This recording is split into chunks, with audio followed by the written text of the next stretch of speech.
Ya, Anda masih menyaksikan IDX Second Session Closing Market dan kita lanjutkan kembali perbincangan bersama dengan Rio Rizaldi, Founder and CEO Galeri Saham.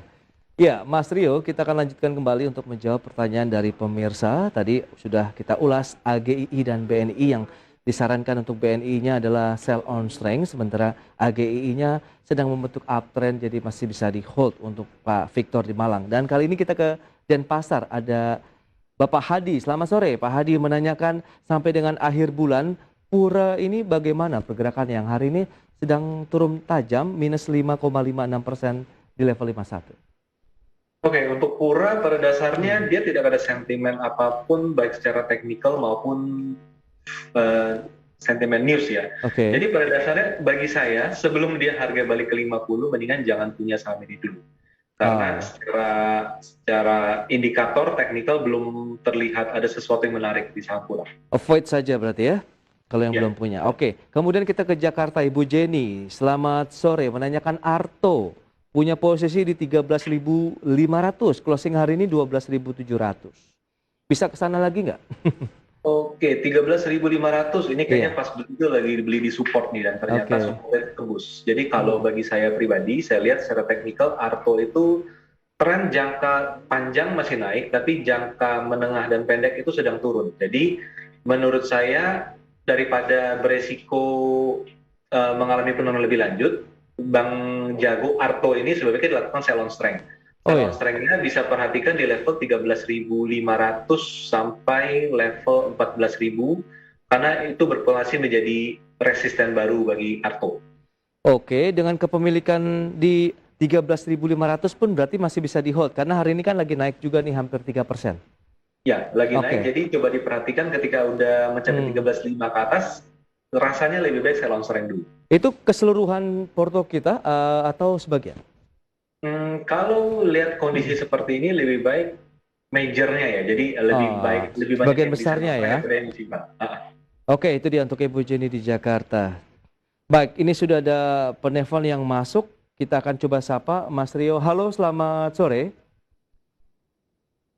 Dengan Ya, Hidayat halo, dari selamat sore. Jakarta, dengan Hidayat dari Jakarta. Selamat sore dengan Bapak siapa di mana? Selamat sore dengan Hidayat di Jakarta. Tidak terdengar, mohon maaf, sudah ada di studio. Halo, selamat sore. Iya, selamat sore. Dengan Hidayat dari Jakarta. Oke, Bapak Hidayat di Jakarta ya. Iya, Silakan, di sini iya. ada Pak Rio Rizaldi nih, Pak Nah, Hidayat. selamat sore Pak Rio. Sore Pak Hidayat. Saya punya pegas di 1480 sama WSKT 985. Oke, Untuk jangka pendek seperti apa Pak? Mohon analisanya, terima kasih. baik itu saja Pak. Iya, Oke, terima kasih iya, Pak iya. Hidayat Selamat sore. atas Iya. partisipasinya. Selamat sore, kita langsung saja mengulas ini. Pegas, kalau sudah punya posisi di 1480, wow ini sudah cuan sih sebenarnya. Closing hari ini 1535 ini Mas Rio. Kalau udah punya simpan aja Pak. Ini uptrendnya masih bagus. Wow, masih Jadi uptrend. ya, jadi kalau kita lihat seminggu terakhir Pegas itu konsolidasi dan sekarang sudah breakout lagi kan. Dia udah break hari ini tuh dia tembus 1520. Jadi Oke. hold aja karena tendensi sih mungkin arahnya mendekati 1600. Wow, 1600. Arahnya di Short term ya yang ditanyakan ya Mas Rio ya. Iya.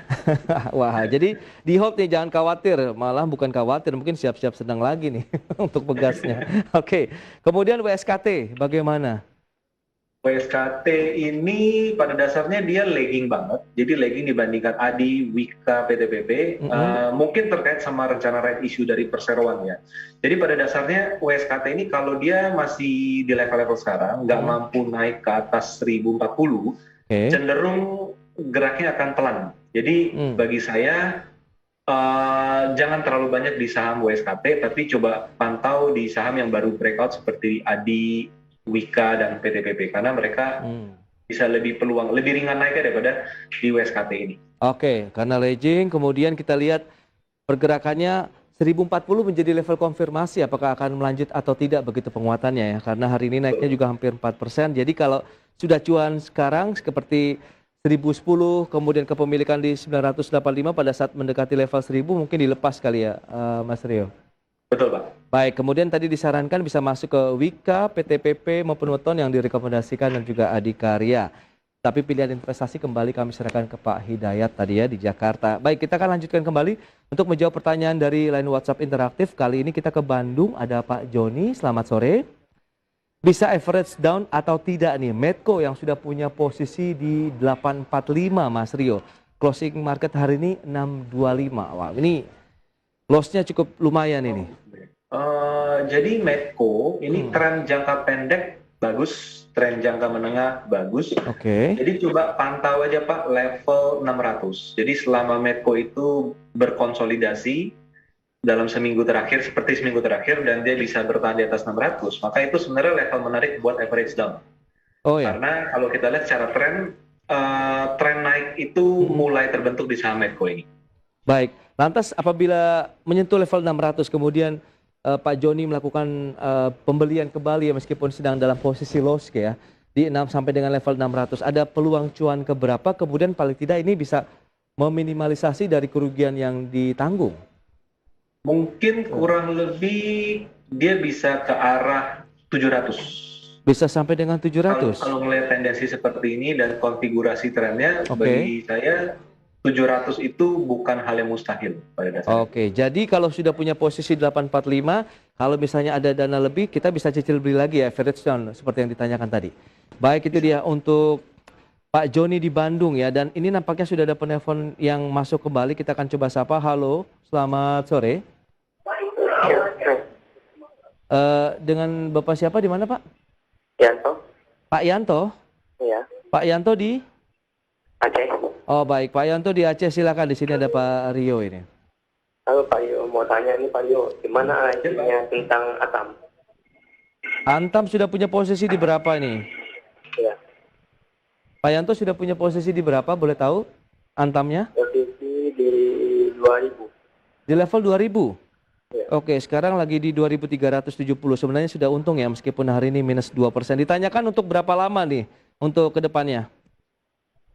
Iya, Untuk jangka pendek, menengah, atau panjang? jangka panjang. Oh, jangka panjangnya. Baik, itu saja ya Pak Yanto di Aceh? Iya, Oke, terima kasih. Baik, ini Antam bagaimana? 2000, sekarang di 2370 meskipun lagi turun 2%-an ini, Mas Rio.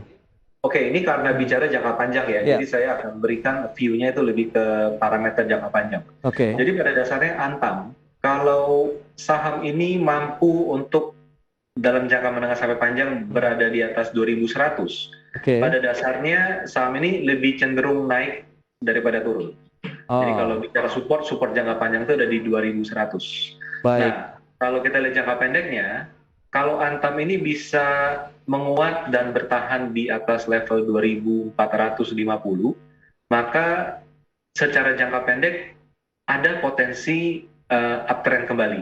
Nah, jadi dalam jangka panjang cermati level 2100, tapi dalam jangka pendek kalau Antam itu bisa naik dan bertahan di atas 2450, Ya. sangat besar kemungkinan bagi Antam itu untuk naik menutup area gap yang waktu itu terbentuk di bulan Februari. Iya, Itu iya. kurang lebih di 2890 sampai 2940. Itu jadi target nantinya Antam. Oke, berarti ada gap yang harus diisi ya. Gap up lah berarti untuk pergerakan Ya. dari Antam. Jadi menarik nih kalau kita hold saja ya, Mas Rio. Ya. Nambah posisi Anda sarankan tidak lagi kita tambah lagi nih? Kalau nambah posisi boleh, asal dia bisa bertahan di atas 2450. Itu silakan Oke. untuk nambah posisi. Itu dia yang perlu dicermati untuk Bapak Yanto di Aceh. Kita akan jeda kembali sebentar, Mas Rio dan pemirsa. Kami akan kembali usai pariwara berikut ini.